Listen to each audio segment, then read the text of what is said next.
네, 오늘 오전 서울 아산병원 장례식장에서는 폐암 투병 끝에 향년 81세로 별세한 배우 고 신성일 씨의 발인이 진행됩니다. 한국 영화계에 큰 족적을 남긴 고인의 장례식은 영화인장으로 치러질 예정인데요. 윤성은 문화평론가 모셨습니다. 어서 오세요. 안녕하십니까. 네, 이제 조금 뒤죠. 오전 10시에 고인의 연결식이 진행이 되는데 이번 장례가 영화인장으로 치러질 예정이죠. 네, 그렇습니다. 한국 영화계에 정말 큰 별 하나가 졌는데요. 지난해 폐암 3기 판정을 받은 후 항암 치료를 받으면서 투병하다가 지난 4일 새벽에 고 신성일 씨가 세상을 떠났습니다. 예. 오늘 연결식이 말씀해 주신 대로 오전 10시부터 서울 아산병원에서 진행될 예정인데요. 오전 11시에는 서울 추모공원으로 옮겨서 화장할 예정이고 예. 장지는 경북 영천입니다. 예. 네, 배우 안성기 씨와 한국 영화인 총연합회 회장인 지상학 씨가 공동 장례위원장을 맡아서 영화인장으로 진행됩니다. 네, 특히 영화계가 신성일 씨의 업적을 기리기 위해서 지금 훈장을 추서하는 추진 중이라고 하는데 빈소를 방문했던 나종민 문화체육관광부 차관도 이에 대해서 좀 긍정적으로 화답을 했습니다. 네, 그렇습니다. 고인의 장례추진위원회 관계자가 영화계가 뜻을 모아서 정부에 훈장을 추서하겠다고 이야기했고요. 예. 네, 빈소를 찾은 나종민 차관에게 이 같은 뜻을 전했고 나종민 차관도 국민에게 큰 기쁨을 주신 분이 돌아가셔서 정부도 매우 안타깝게 생각한다면서 영화계와 협의해서 예우할 수 있는 방법을 찾아보겠다고 했습니다. 하지만 이제 훈장을 추서하는 데까지 좀 몇 개월의 시간이 걸리고 예. 또 언제 추서할 것인지 또 그 시기도 좀 걸리기 때문에 아마 시간은 조금 더 있어야 될 것 같습니다. 예, 좀 지켜봐야 될 것 같습니다. 네. 배우자 엄앵란 씨가 신성일 씨의 입관식을 치른 뒤에 인생은 연기다라는 말로 참 뭐라 그래야 될까요? 좀 배우답다는 표현이 많을 것 같은데 좀 담담하게 신경을 전했던 것 같습니다. 네, 그 고인이 연기자였기 때문에 인생은 연기다라는 말이 이제 그 배우의 연기로 이제 받아들여질 수 있을 것 같은데요. 사실 이제 엄앵란 씨가 이야기한 것은 그 스님에게 들은 그 법문에서 온 것이라서 그 이제 기체를 이야기합니다. 그래서 그 연기로 왔다가 연기로 떠서 돌아다니다가 나하고도 연기로 만날 것이다. 이제 이런 말을 덧붙였는데요. 이제 고 신성일 씨가 그 전에 이제 엄앵란 씨가 한 말을 보면은 집안에 있는 남자는 아니었고 밖에서 일에 거의 미쳐서 있었다. 그렇기 때문에 그렇게 많은 영화를 작업할 수 있었다라고 이야기했는데 그런 부분과도 연결시켜 볼 수 있을 것 같고요. 예, 그리고 이제 엄앵란 씨의 바람대로 두 분 연기로 다시 만나시기를 바랍니다. 네, 엄앵란 씨 얘기가 나와서 그런데 사실 두 분의 러브 스토리가 또 재조명이 되고 있어요. 당대 최고 스타였던 엄앵란 씨와 또 인기 최절정이었던 이 신성일 씨가 결혼을 하면서 세계 결혼식이 열렸었는데 사실 결혼 생활은 그만큼 순탄하진 않았잖아요. 네, 그렇습니다. 함께 로맨스 빠빠 또 맨발의 청춘 등에 출연했던 배우 엄앵란 씨와 지금으로부터 54년 전인 1964년에 결혼식을 올렸는데요. 두 톱스타의 결혼식에 세간의 이목이 집중되었었고 팬들 4천여 명이 몰렸었다고 합니다.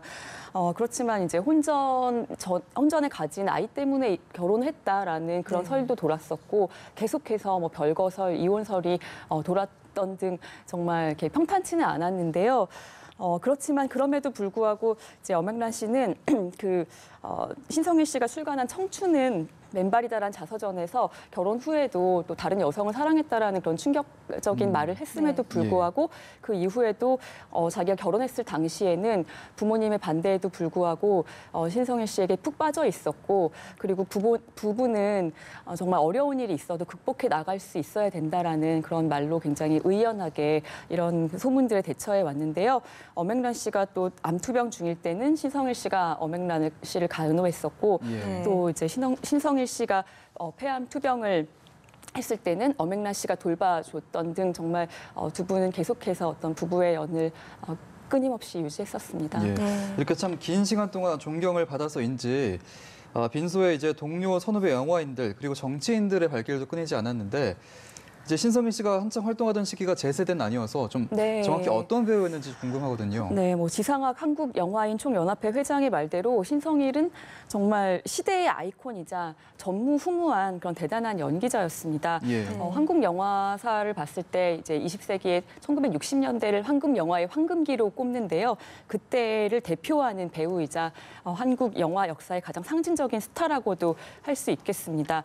너무나 뛰어난 미모 때문에 세계의 미남으로 불렸던 알랭 들롱과 이제 비교가 되면서 예. 한국의 알랭 들롱으로 불리기도 했었고 또 이제 제임스 딘의 어떤 반항적인 이미지를 가졌다고 해서 예. 한국의 제임스 딘으로 불리기도 했었습니다. 네, 정말 500여 편이 넘는 작품에 출연하면서 예. 네, 그중에 대부분의 주연을 맡았다는 사실만으로도 그가 얼마나 대단한 스타였는지를 짐작할 수 있습니다. 네, 정말 그를 가장 가까이서 봤던 엄앵란 씨가 그는 뼛속까지 영화인이었다 이렇게 말씀하실 정도로 정말 영화에 대한 사랑이 넘치셨는데 고인이 임종 직전까지도 영화를 촬영하고 계셨습니다. 소확행. 이거 좀 세세한 준비 사항까지 직접 챙기셨던 걸로 알려져 있는데요. 좀 설명해 주시죠. 네, 주변인들은 투병 와중에도 고인이 마지막 작품을 남기려는 의지를 보였다고 증언을 하는데요. 예. 평소 막장 드라마가 아니라 정말 따뜻한 드라마를 만들고 싶다, 따뜻한 영화를 만들고 싶다는 그런 포부를 밝혔었는데 사진작가 가족의 이야기를 다룬 소확행이라는 작품을 준비 중이었습니다. 네. 안성기 씨도 출연 예정이었고요. 안성기 씨 말에 따르면 내년에 촬영을 준비하고 있었고 거의 시나리오 단계가 이제 마무리 작업 중이었었는데 이렇게 먼저 소생을 떠나게 돼서 너무나 안타깝다고 그렇게 말씀하셨었고요.